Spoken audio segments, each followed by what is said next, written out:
আসসালামু আলাইকুম। Green future টিউটোরিয়ালে সবাইকে স্বাগতম।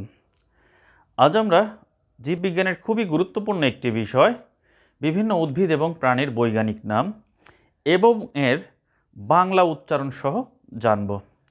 তো প্রথমেই আমরা দেখি যে এখানে আমি 20টি সায়েন্টিফিক নেম নিয়ে আজকে আলোচনা করব। আমরা জানি প্রতি বছরই এই সায়েন্টিফিক নেম থেকে দু একটি কোশ্চেন হয়ে থাকে। তো আশা করি এই 20টা সায়েন্টিফিক নেমের মধ্যেই বিভিন্ন পরীক্ষায় কমন আসবে। তো প্রথমেই আমরা দেখি পাট। এই পাটের বৈজ্ঞানিক নাম আমরা জানি কর্চরাস ক্যাপসুলারিস, অর্থাৎ এর বাংলা উচ্চারণ সহ এখানে আমরা বিষয়টা বললাম। নাম্বার 2, পেঁয়াজ। পেঁয়াজের বৈজ্ঞানিক নাম অ্যালিয়াম সিফা। কাঁঠাল। কাঁঠাল এর বৈজ্ঞানিক নাম আর্ট্রোকার্পাস হেটারোফিলাস। আম। আমের বৈজ্ঞানিক নাম ম্যাগনিফেরা ইন্ডিকা। শাপলা। শাপলা এর বৈজ্ঞানিক নাম নিমফায়া নাউচিলি। কলেরা জীবাণু। কলেরা জীবাণুর বৈজ্ঞানিক নাম ভিব্রিও কলেরা, যেটার বাংলা উচ্চারণ সহ বা প্রোনাউন্সিয়েশন সহ আমরা এখানে বিষয়টা লিখে দিয়েছি। জবা। জবার বৈজ্ঞানিক নাম, জবা একটি ত্রিপদী নাম, তো এর বৈজ্ঞানিক নাম আমরা দেখতেছি হাইবিস্কাস রোসা সিনেনসিস। ম্যালেরিয়া জীবাণু। ম্যালেরিয়া জীবাণুর বৈজ্ঞানিক নাম প্লাজমোডিয়াম ভিভেক্স। আমাদের জাতীয় পশু royal Bengal tiger panthera tigris. দোয়েল আমাদের জাতীয় পাখি, এর বৈজ্ঞানিক নাম কাপসিস সুলারিস, যেটা আমরা সুন্দর করে এখানে লিখে দিয়েছি। ধান আমাদের সাধারণত বেসিক ফুডের মধ্যে বর্তমান সময়ে এই চাল আছে, তো আমরা ধানের বৈজ্ঞানিক নামটা দেখি অরাইজা সেটিভা। মৌমাছি। এই মৌমাছি সাধারণত আমরা জানি মধু তৈরি করে এবং মৌমাছি সাধারণত আর্থ্রোপোডা পর্বের একটি উল্লেখযোগ্য প্রাণী। তো এই মৌমাছির বৈজ্ঞানিক নাম অ্যাপিস ইন্ডিকা, যেটি বাংলা উচ্চারণ সহ এখানে লেখা রয়েছে। আমাদের জাতীয় মাছ ইলিশ। ইলিশের বৈজ্ঞানিক নাম টেনুয়ালোসা ইলিশা। আমরা জানি সাধারণত আমাদের দেশে একটি নির্দিষ্ট সময়ে কিন্তু এই ইলিশ মাছ সাধারণত সংরক্ষণ করা হয়। রুই মাছ।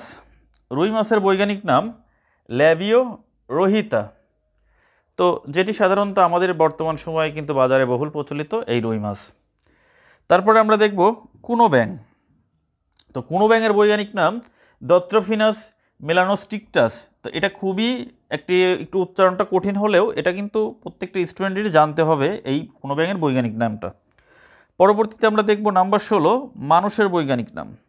মানুষের বৈজ্ঞানিক নাম হোমো স্যাপিয়েন্স। নাম্বার 17 কাতল মাছ। কাতল মাছের বৈজ্ঞানিক নামটা খুবই সোজা, কাতলা কাতলা, এখানে সুন্দর করে লেখা হয়েছে।